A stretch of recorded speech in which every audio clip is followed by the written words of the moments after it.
Cantares, capítulo de número 2, no verso de número 10. Cantares está depois dos Salmos, Provérbios, Eclesiastes e Cantares.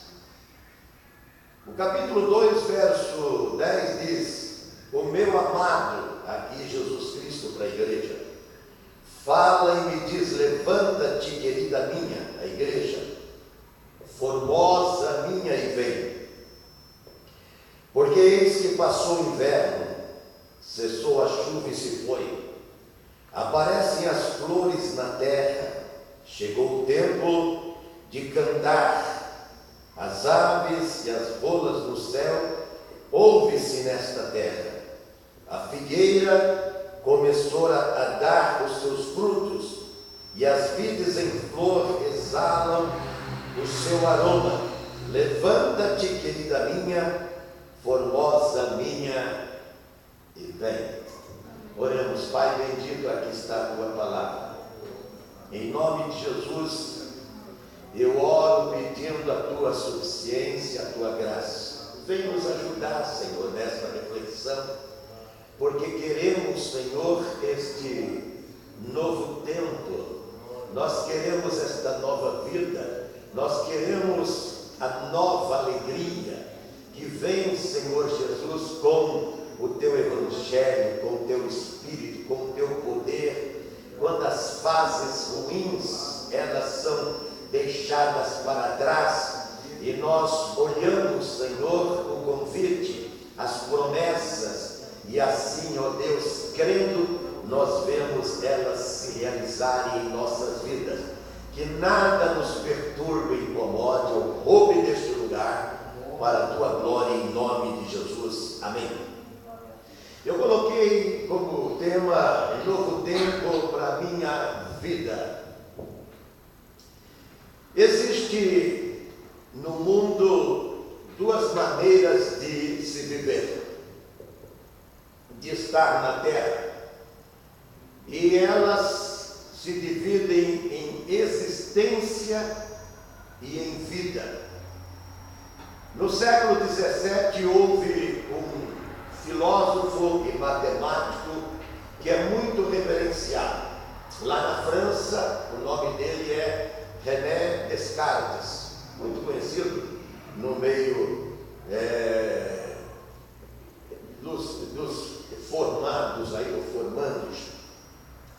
E ele tem uma frase célebre, você já ouviu: penso, logo existo.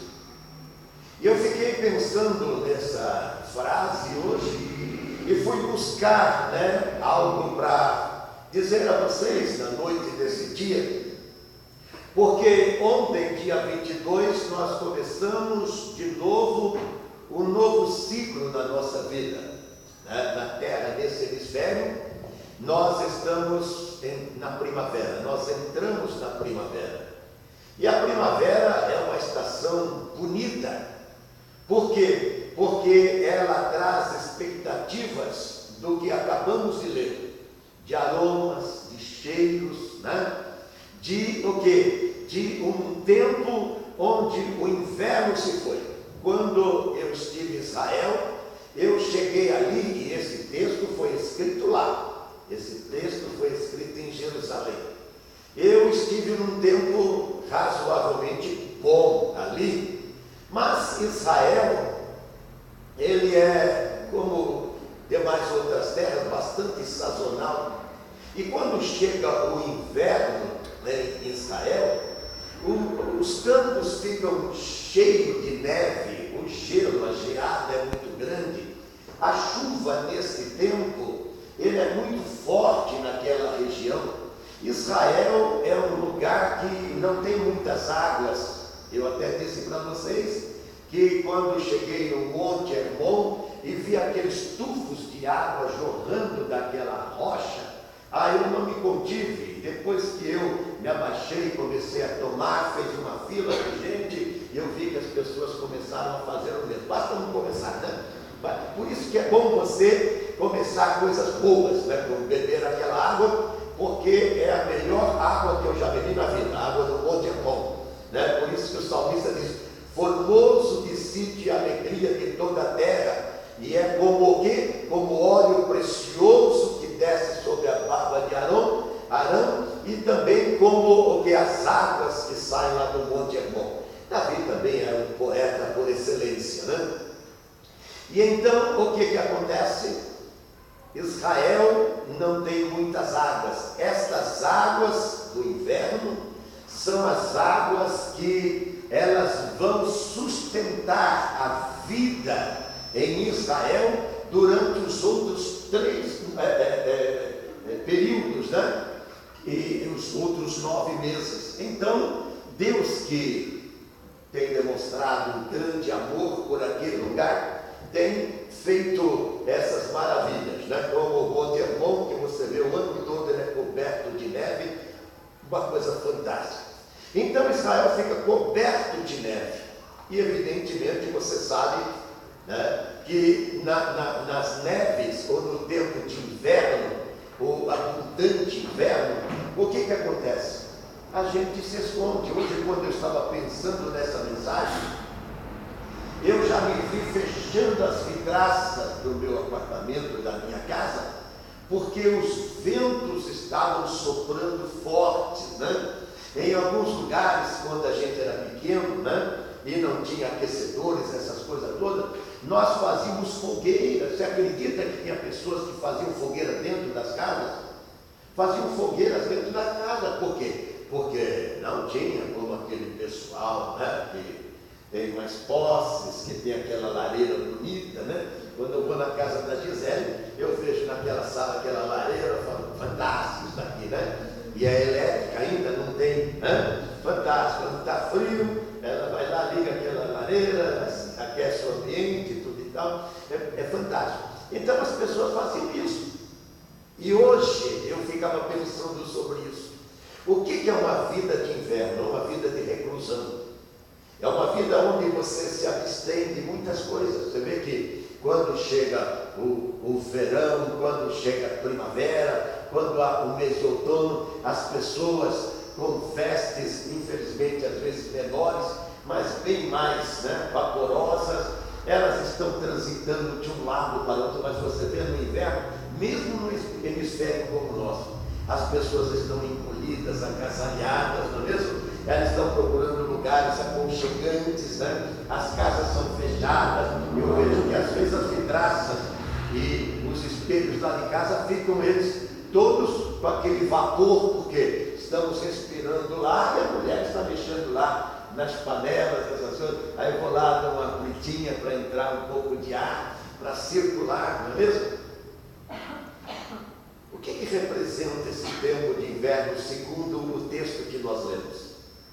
Esse texto é fantástico. Eu preguei ele há uns 18, 15 anos atrás, não me lembro mais. Estou voltando agora a esse texto. Me lembro até a igreja que preguei, né, esse texto. E esse texto é fantástico, porque ele fala do novo momento, mas não um momento onde você agoniza, você sofre, onde você chora, onde você se abstém de muitas coisas, não porque você queira, mas porque é obrigado a viver. Tem muita gente que gostaria de viver de uma outra maneira, mas os tempos que estão vivendo são ruins, tempos perversos. Olha o tempo que nós estamos vivendo aqui no nosso país. Nós já tivemos tempos melhores aqui, mas hoje estamos vivendo os tempos perversos. Você percebeu que as pessoas aqui estão desalentadas, elas estão desencantadas, estão desanimadas.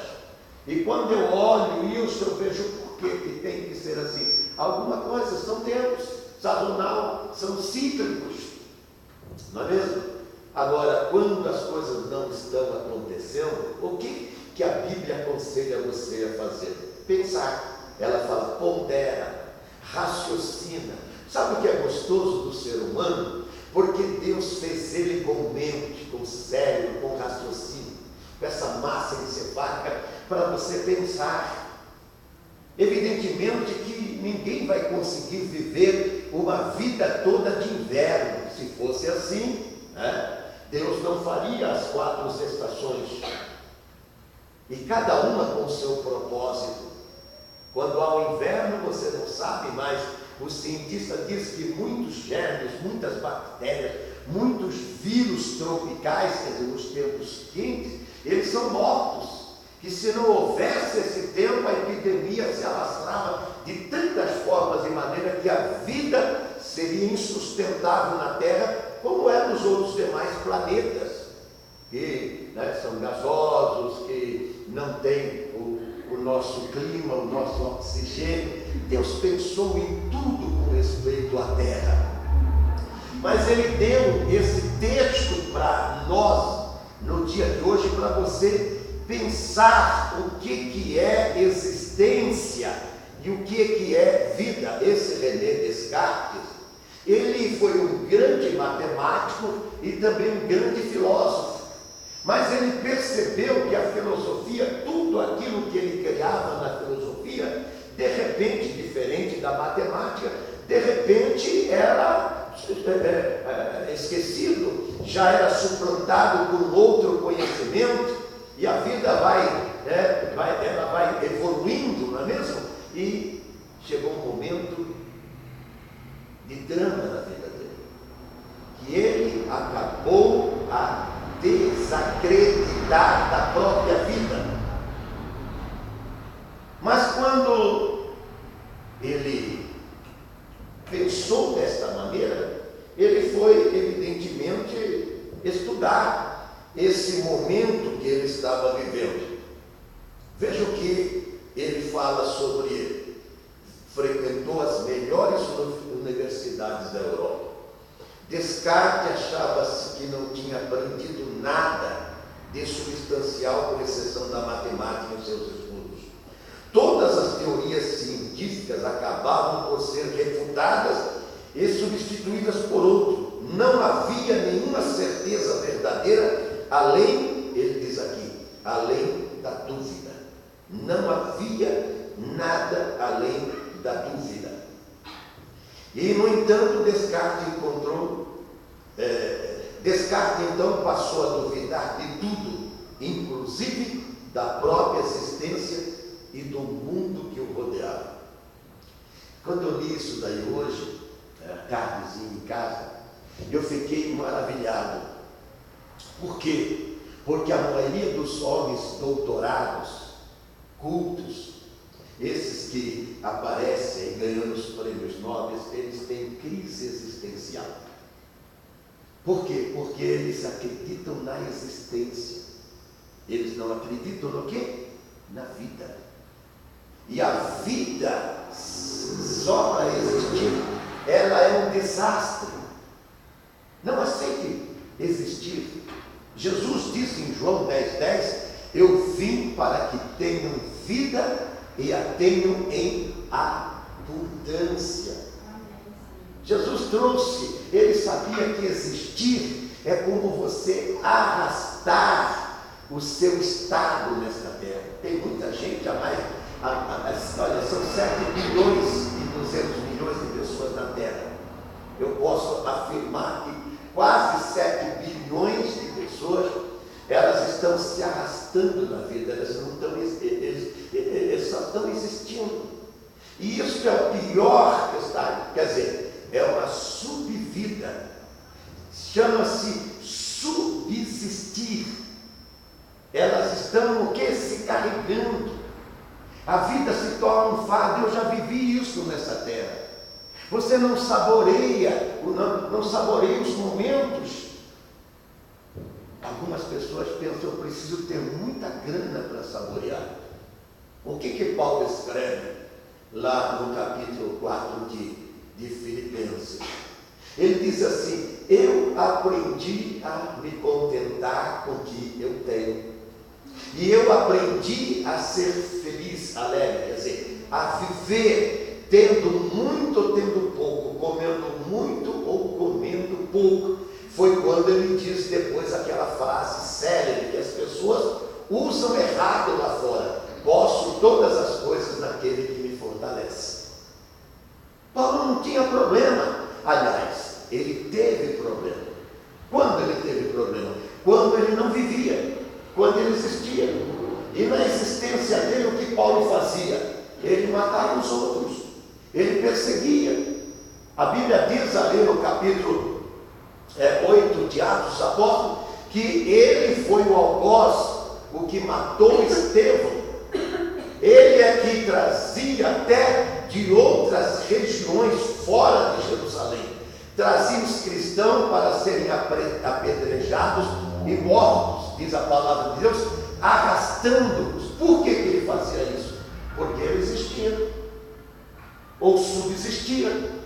Mas quando no capítulo 9 de Atos, ele teve o que eu torço, oro e peço para você nesta noite ter um encontro como ele teve com Cristo. Então ele começou a viver, ele começou a ter a vida, para ele poder dizer o que ele disse: eu posso todas as coisas.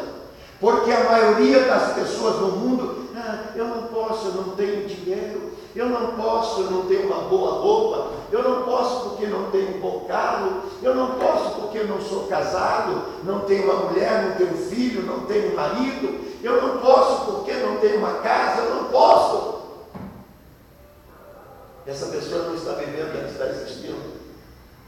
Ela é tomada por um coração que ainda não se abriu para a existência da vida. Você precisa descobrir hoje que a vida tem uma existência e que não é você simplesmente falar como Descartes, descobrir que se ele pensa, ele existe. Mas existir é viver como ele viveu. A vida dele não foi boa, a vida dele. No entanto, Descartes encontrou algo que não poderia duvidar. Eu quero que você encontre hoje. O que você não pode duvidar? Da dúvida. Você chegou no fundo do poço. Você chegou ali não tem mais onde. Você parou ali. Você tem que descobrir. Ali tem um barranco, tem uma parede. Então ele chegou, de acordo com o pensamento da filosofia, ao duvidar de algo, já estaria pensando. E por estar duvidando, logo pensando, estaria existindo. Descartes, então, entendeu que ao duvidar estava pensando. É uma lógica natural. Mas aonde que sucumbiu este homem? Na sua subsistência. E é um homem reverenciado pela cultura, como é Platão, como tantos outros deuses, podemos dizer deuses gregos, né? Que minha mente às vezes foge a alguns deles, tem centenas deles por aí, né? Mas eles simplesmente tiveram uma existência, fizeram até uma história dessa existência, né? Mas vamos falar como Darwin, né? Que o homem é fruto do meio. O meio que é o mundo, o que ele vai mostrar para você? O mundo mostra a sua carranca. O mundo é carrancudo, gente. Olha o mundo como ele é. Só Jesus tem um semblante meigo, acolhedor, terno, convidativo. Só Jesus. O Paulo, enquanto ele olhava, que nem o Darwin dizia, que é fruto do meio. E no meio você precisa, presta bem, no meio lá fora, você precisa ser o cara, você precisa sobressair. Você não vê que eles não se cansam? Salomão diz: não se cansam de estudar, amontoam diplomas aos milhares, como eu já falei, né, para vocês, daquela grande escritora que dava uma festa e levou o pastor Bulhão para lá. Mas quando ela teve um tempo depois de ser a paraninfo, depois de homenagear os convidados, agradecer por ter vindo, ela sentou-se na mesa do pastor e falou: eu daria tudo para ter a paz que o Senhor mostra quando está falando na televisão, quando você está pregando a palavra de Deus, porque ele encontrou-se com Jesus. Ela daria tudo. Você não imagina os grandes pensadores da terra, como eles dariam tudo para ter o privilégio de estar sentado como você aqui, ouvindo a palavra de Deus e crendo. Ser ela a que te dá vida, que faz com que essa subsistência, essa existência oca, vazia, sem sentido, onde quando você só existe, você percebeu, você choca com um monte de realidade, muitos obstáculos, você é carrancudo, é triste, você, eu coloquei aqui, você se sente desprezado, rejeitado, você sempre se sente no abandono, você não consegue de maneira nenhuma se identificar com... Quando você olha uma pessoa feliz, você pensa que ela está fazendo o quê? Mentindo. O cara não pode ser feliz. Ele está mentindo essa felicidade. Não é verdade. Entendeu? Mas ele está feliz. Aí você fala, olha, ele mora na favelinha. Olha lá, hoje eu estava ouvindo um camarada que não terminou o 2º grau. Eu não vi pessoa tão feliz quanto ele. Eu estava estudando sobre filósofos, sobre matemáticos, sobre pensadores, e de repente eu me deparo com um site onde encontro uma pessoa que não conseguiu, com as duras penas fez o secundário, não terminou o 2º grau. Eu pergunto, e você, como são os seus diplomas que você já conseguiu na vida? Como os descartes da vida que de repente ele para de acreditar que ele existe. Por que o número de suicídios? 800.000 pessoas estão se matando. Você acredita nisso? Não sou eu que fiz esse índice, é a ONU. Estão se mutilando, estão acabando com as suas existências. Por que elas estão terminando a sua existência? Porque elas não veem vida dentro delas. Mas não existe na Bíblia evangelho sem vida, porque quem fez esta Bíblia aqui é aquele que diz, eu sou o Senhor, Criador de todas as coisas.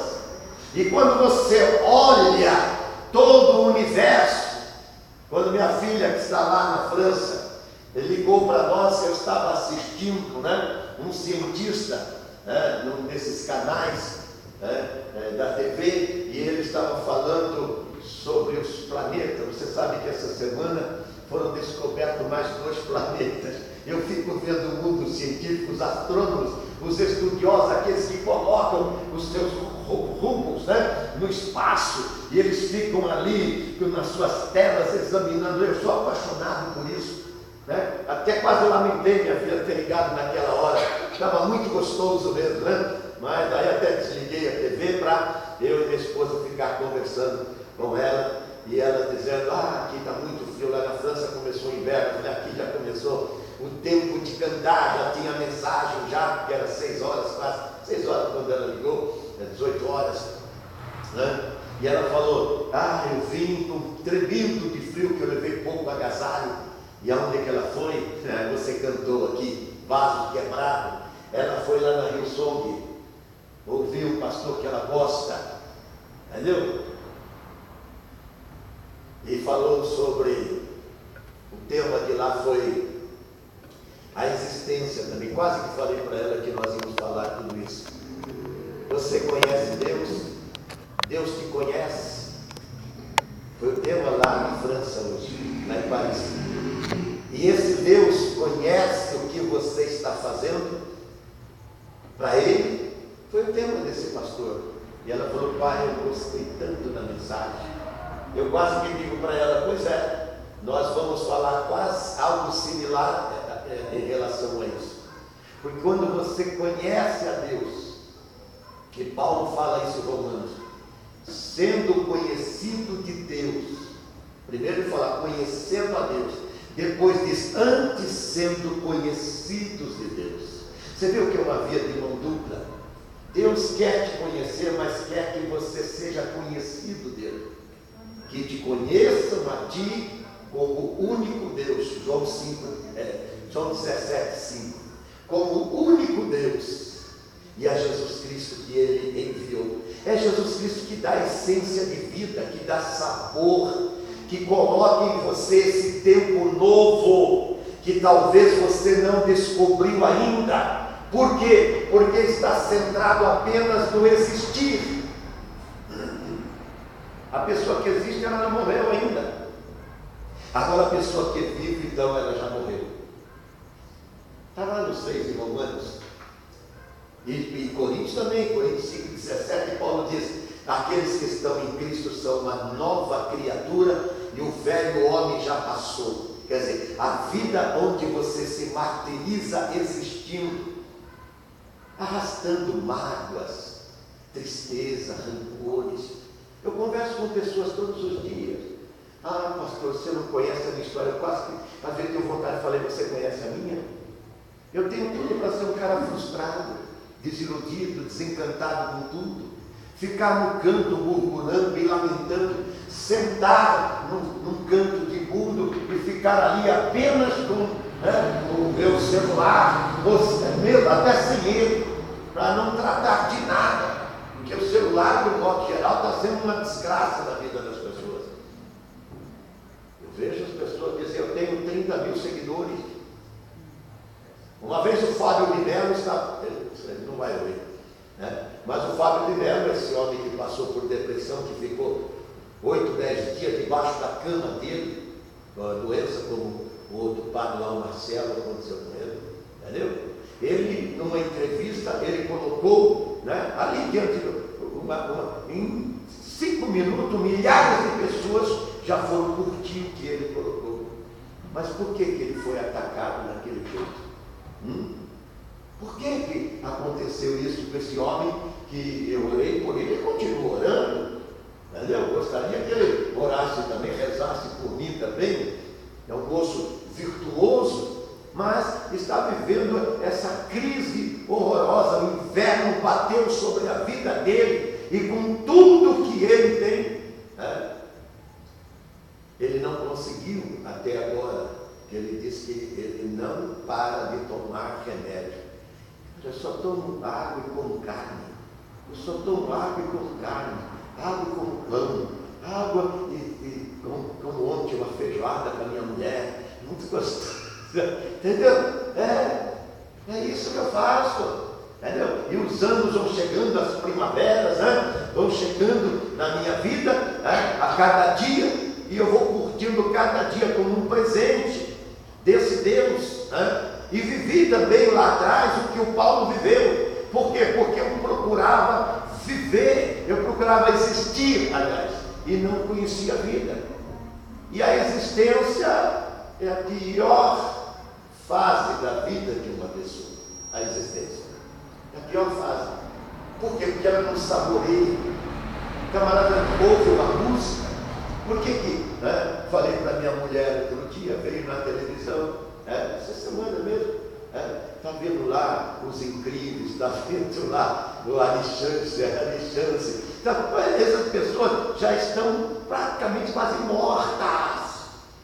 Chegando quase mortas essas pessoas, né? Mas as pessoas estão tão desencantadas com os ritmos, com as músicas que saíram aí, né, que eles estão tirando os defuntos da música e eles estão tendo espaço, estão regravando. Pus no outro canal, quem é que estava no outro canal? Estava lá, Demônios da Garoa, né, com aquelas músicas deles, que é um canto a gente ouvir o Trem das 11, essas coisas todas, né? Não tem malícia, não tem, né? É coisa linda.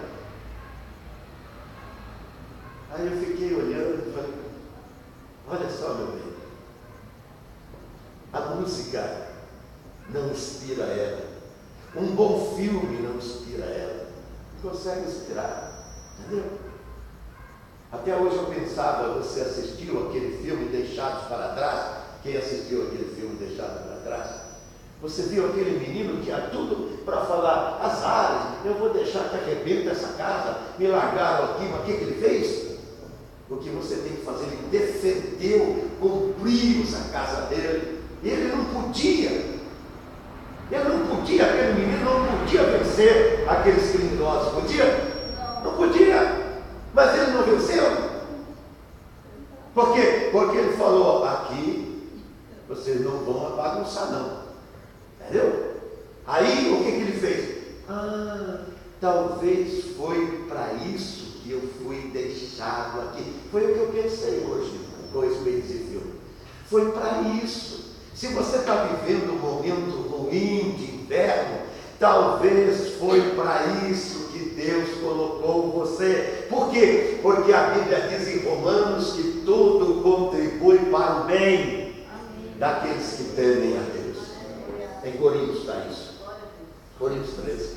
Tudo contribui para o bem daqueles que temem a Deus. Se eu temo a Deus, Paulo não tinha temor de nada. Quando você vê ele lá em Atos, lá em Atos capítulo 20, quando ele reúne os cabeças, quer dizer, os líderes, pastores da igreja, diz assim: eu vou partir para Jerusalém e vocês nunca mais verão a minha cara. Ele diz: vocês não vão ver mais o meu rosto. Todo mundo chorou, levantou o profeta lá e tal. E sabe o que ele diz? Fala: para com isso, cara. Tem hora que essas profetadas todas não ajudam. Deus já tinha falado para ele o quê? Falou: Paulo, agora que encerrou. Agora, assim como você me representou diante das autoridades todas aqui, ele diz assim: estava na sua vida, importa que você faça isso também aonde? Ainda fala até o lugar em Roma.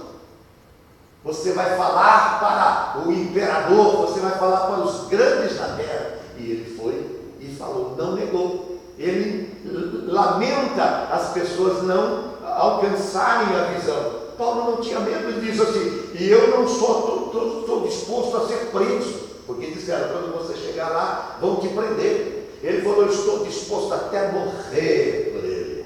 Isso que é coração em Deus. Peça um coração como esse, você vai ver que o inverno, que os momentos que você viver no casulo, sabe? Você vê como fica a ursa, ela fica aqueles meses todos dela, naquela cova, naquele ninho, naquele buraco. Mas de repente chegou o momento que eu gosto dos documentários, ela sai daquela geleira, ainda sai dos seus filhotes, e ela sai faminta, com o estômago nas costas, mas ela tem o filho delas, ela tem que cuidar de 2, 3 filhos, né? É muito gostoso isso daí, e às vezes até num desse documentário, uma dessas não conseguiu, porque as focas atacaram ela, e ela pereceu naquelas águas, não conseguiu comer, estava fraca, e as focas atingiram, né? As costas atingiram elas, e ela então morre ali. Mas ficou aquele tempo todo. Quando a vida surge, e hoje vai surgir a vida para a sua vida, hoje, para você deixar de existir, de subsistir e viver, porque Jesus Cristo morreu para você não existir, mas para você viver, você ver beleza nas coisas que ninguém vê beleza, ninguém vê glória, mas você olha e fala, glória a Deus. Mas é uma coisa ruim. Essa semana me aconteceu uma coisa ruim. Eu estou dando glória a Deus por isso. Por quê? Porque eu já vi umas 2 ou 3 pessoas sendo edificadas nisso. Uma chegou até a me abordar, como que você conseguiu? Eu falei, quando você tem Jesus na sua vida, entendeu? As coisas são diferentes. Por quê? Porque você enxerga que aquele momento aconteceu só porque nada passa aleatoriamente na sua vida que Deus não veja. Nada. Na existência passa um monte de coisa que ninguém vê. É Deus. Deus não trata com essas baixarias que estão aí na vida das pessoas. Ai, pastor, eu estou sofrendo, mas por que eu estou fazendo? Eu fiz um casamento, mas quem mandou você casar com essa pessoa? Eu arrumei um emprego, eu pedi conta do meu emprego, eu conheço uma pessoa que já foi obreiro aqui. Pediu conta de uma multinacional para depois ficar. Por quê? Porque alguém falou para ele que tinha que fazer isso. Cuidado, quando falaram para Paulo não ir para Jerusalém, ele falou, você só me deixa desse pensando dessa maneira. Você tem que ouvir a Deus. É isso que Deus está falando com você, para deixar de existir e começar a viver. E a vida de graça que Ele te ofereceu com o sangue dele. Pastor, eu estou sofrendo, por quê? Mas você está sofrendo por quê? Quando seu pai falou para você estudar, o que você fazia quando ele falava para você estudar? Você disfarçava, pegava um livro e estava enganando ele. Agora não tem o quê? Não tem uma formação. Gostaria de ganhar 20 mil por mês, quem é que não gosta? Mas está ganhando R$1.000. E olha lá, quando acha. Quando acha, tem um monte de gente que gostaria de ganhar R$1.000 por mês. Nós temos aí 64 milhões de pessoas desempregadas, devendo no SPC com nome sujo, e 28 milhões que não têm emprego, já inclusive desiludidas de achar emprego. Saiu essa semana. Na Globo saiu lá, e a pessoa diz: eu não procuro mais emprego. O camarada andou a pé. Quando chegou lá, sabe o que o patrão falou para ele? Nós estamos mandando embora. A minha mulher ouviu. Aí ele falou: nós estamos vivendo com os piquinhos que minha mulher faz aqui em casa. Ela manicura, ela faz algumas coisinhas assim. Aí eu olhei a cara dele e falei: esse cara é homem. Mas como que está ele aqui dentro? A alma dele, o pensamento. Um homem que sempre foi provedor, que fez a manutenção da casa, de repente encontra isso e não tem lá uma grande formação. Mas o que foi lá atrás? O pai falou: faz isso, não fez. E depois Deus resolve esse problema. Mas quem criou esse problema? Foi Deus? Não foi você. Você criou esse problema. E por quê? Porque você está existindo ou subsistindo. Mas quando você tem vida, a vida dos céus, a vida do alto, a vida de Deus, então você não tem medo de enfrentar absolutamente nada. As coisas mais horrorosas e difíceis, como na mensagem de ontem, Gideão libertar dos midianitas a Israel, mas quando o Senhor chegou para ele e disse assim: você é um cara forte. Ele olhou: quem eu? Está falando com quem?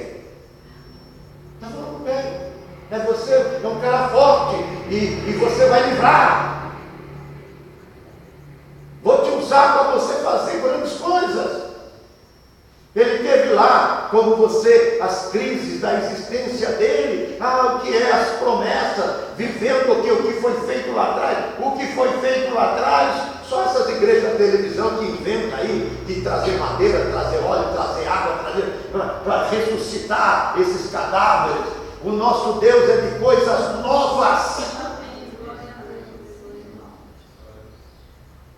Eu gosto do Neemias, que lá no capítulo 8, 10 do seu livro diz assim: a alegria do Senhor é a nossa força.